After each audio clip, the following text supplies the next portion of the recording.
Hey guys, welcome and welcome back. Thank you to all the subscribers for supporting the channel. Our second grade homeschooling year is now over, and I did have my daughter's reading assessed. And if you have not been following the channel, my daughter started homeschooling in kindergarten, and her reading journey has been challenging.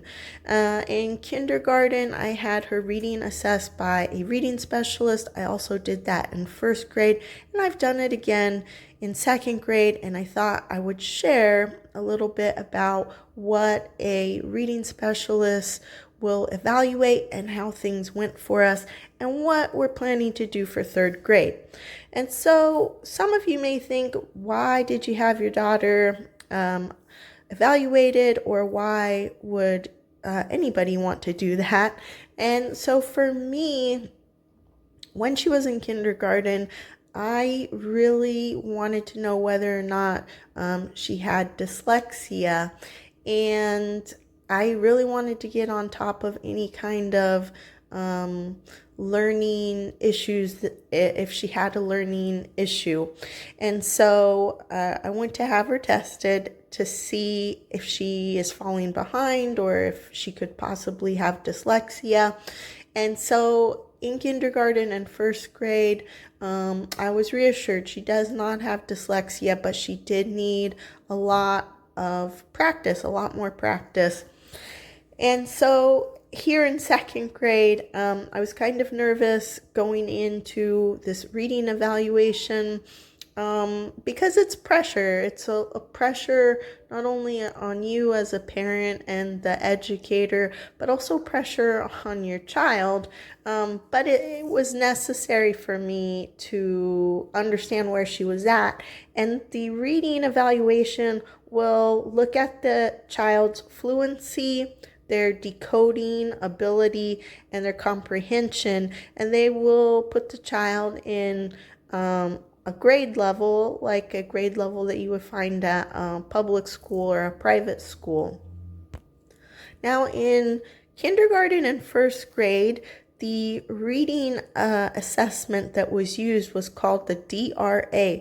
So there's, as far as I know, because I'm not a reading specialist or anything, there are a handful of tests or readers, special readers that are used to assess reading fluency and comprehension and decoding, and by specialists, and one of them is the DRA. So in kindergarten, first grade, my daughter was tested with this DRA, and then this year, the reading evaluator used the Rigby PM benchmark. So that's just another testing that a reading specialist can use.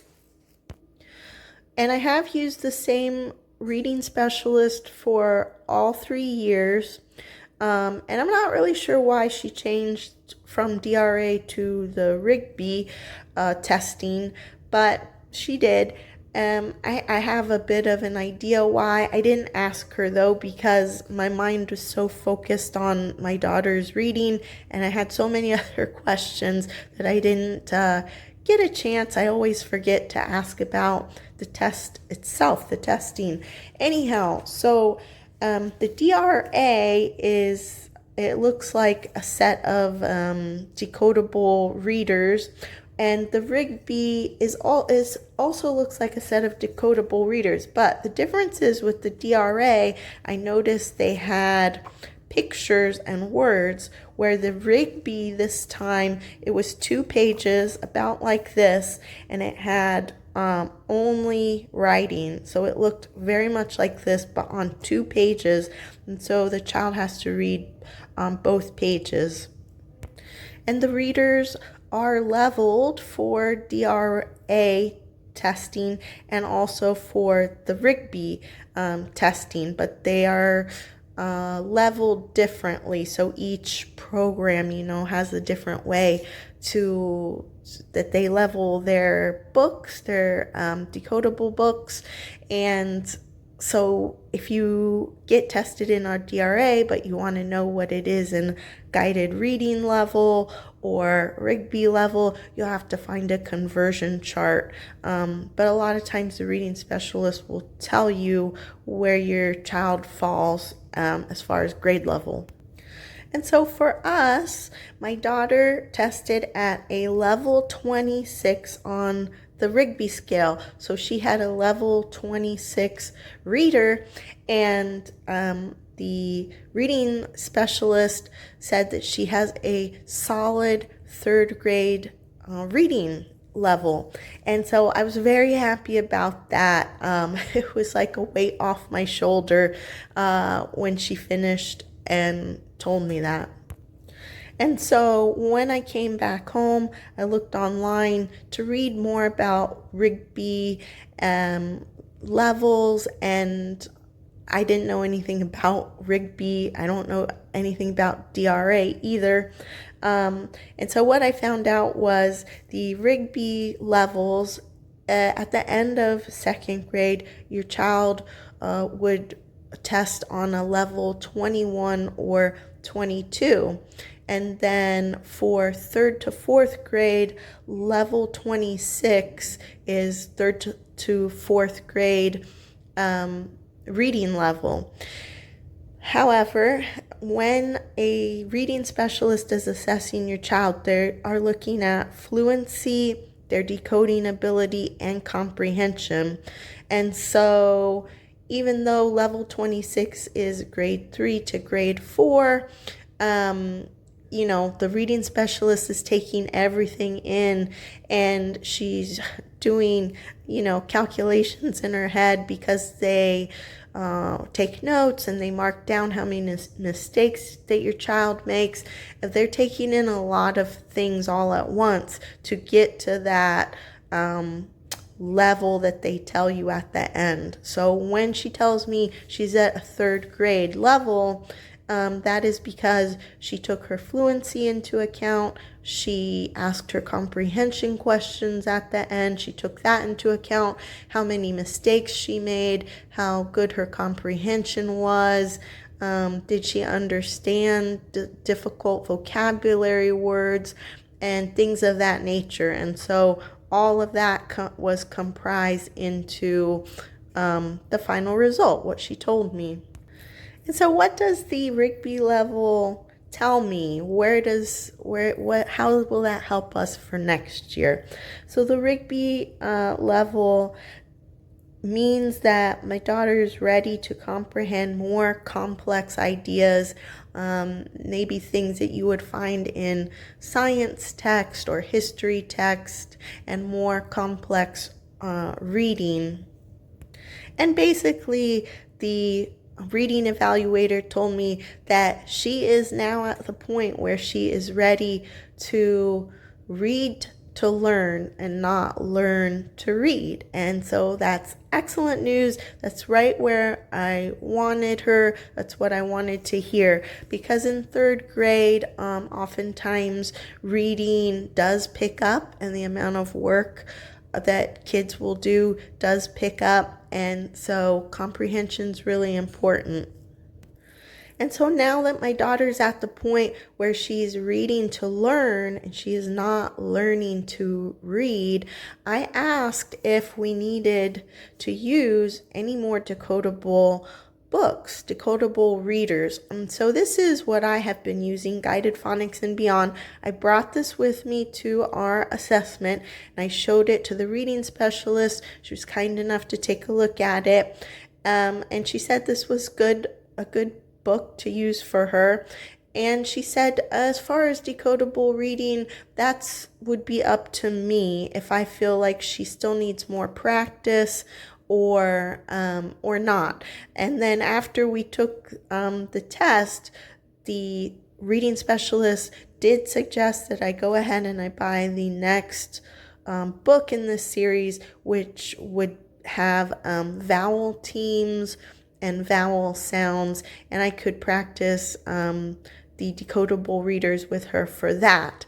Not that she had a difficult time with it, but she does need a little bit more practice, and that is something that I notice also, which is why I was asking the evaluator whether or not I should get another decodable book. So I will be doing that for third grade. Other than that, we're going to continue reading with our leveled readers and graphic novels and just other books that she finds interesting. And she said to keep up the reading through the summer, but just for fun, doesn't need to be instructional. And she also suggested for third grade that she really should read a variety of books, including biographies and poems and things of that nature, which we've already been doing for second grade. So I think that set us up really good for the next year for third grade. So last summer, as I had mentioned, she was a little bit behind. We spent the summer really focusing on our phonics and our reading. I had her reading throughout the summer, last summer. And so I really think that helped boost her. And so by the beginning of this year, she was ready to start reading small chapter books, where prior to that, at the end of first grade, she was not ready. We also continued on with Explode the Code. We did 4, 5, and 6 this year, second grade. And actually, the reading specialist had recommended or suggested that I should try a different phonics program or a different reading program. And I didn't want to do that because this was working so well for her for phonics. And so I stuck with it. But there's definitely a time, and I think people who have kids with reading challenges probably all experience this. There's definitely a time at the beginning of the year where and even in the summer, where I just thought, I'm going to throw in the towel. I don't think that what I'm doing is working. Even though I had a lot of confidence with Explode the Code, I felt like this was really helping her learn phonics. I just couldn't understand like what was going on and why she wasn't catching on to it. And so I really thought I needed to go see a tutor. But then there was another part of me that was like, no, just keep pushing through, just hang on, give it another month, another month, and she's gonna get it. And so that is what I did. So I just persevered with Explode the Code, with our guided phonics, with reading chapter books, and she got it. So I would say by the end of September is when she really started picking up her reading more. And so when I spoke with the evaluator, she did go through her spelling, her writing, and her phonics work that we've done throughout the year. And she didn't have anything to say about Explode the Code, really. She thought that was fine. But she did say to work on compound words a bit more. Again, by working with my daughter, I knew that this was also something I could tell she needed more work on. So compound words, when there's two words that are put together, like outside, things like that. And so that is something we will continue to work on for next year. And the other thing she mentioned was, while my daughter was reading, because she read 2 different leveled books for this Rigby test, as she was reading, she noticed that she would skip periods, so she wouldn't come to a full stop. And I have noticed that as well, not too much though, but that can cause an issue with comprehension. And so she really needs to stop at each sentence and let her brain catch up with what she just read. Otherwise, you just have like a run on, and then, of course, it can be difficult to comprehend what you just read. And so that was another thing that the reading specialist recommended keeping an eye on, was comprehension. That if we started 3rd grade and she was reading, but she wasn't retaining what she read, she couldn't answer questions, she didn't know what was going on in a story or a text if it was nonfiction, that could be an issue. Sometimes children with reading difficulty, they have difficulty with comprehension, and it could be a sign of dyslexia. Not necessarily, though. It could be a sign of something else, like they're just not stopping at the end of a sentence.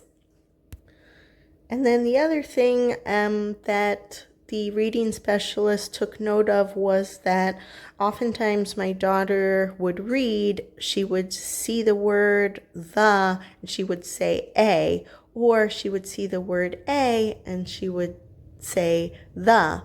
And so the reading specialist said that it's not that big of a deal because a and the kind of mean the same thing, but it's also something to keep an eye on. So I guess, children who have reading difficulties, they do that as well, where they're substituting a for the or the for a.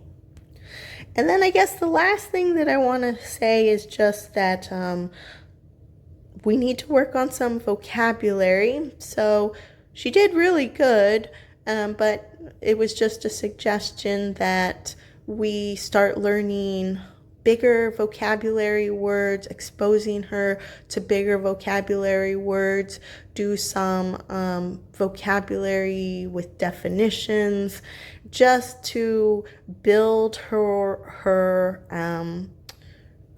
vocabulary, her reading. And so then when she sees one of those big words in a story or a book that she's reading, she'll know what it is and it'll get cemented in her mind.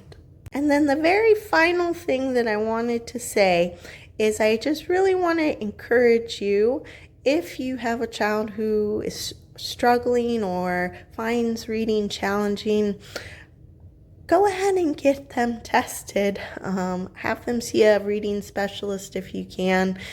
I hope that I do these videos and it helps you guys and you can see what the experience is like, what a reading specialist might help you with, and that it's not scary. I know sometimes it can be like a bit intimidating, not only for the parent but also for the child. Sometimes my daughter seems a bit nervous when she goes, but it's really to help your child learn how to read. And for us, it has been very beneficial. I'm so proud of where my daughter's at now, and she really is reading. She still doesn't like reading, and even the reading specialist said that's okay, because not everybody is going to like reading, but it is important to learn how to read.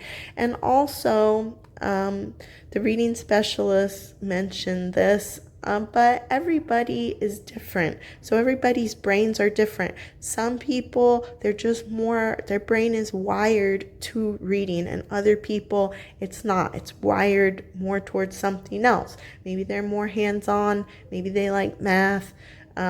Reading is just not their thing. So I just want to give a little bit of encouragement. It can be done, and if your child's really, really, really struggling, you can find them some help, get them help early, preferably, by 2nd grade or by the end of 2nd grade, so that they can get the help they need and flourish. I hope that this video helped you guys, and I will see you next time.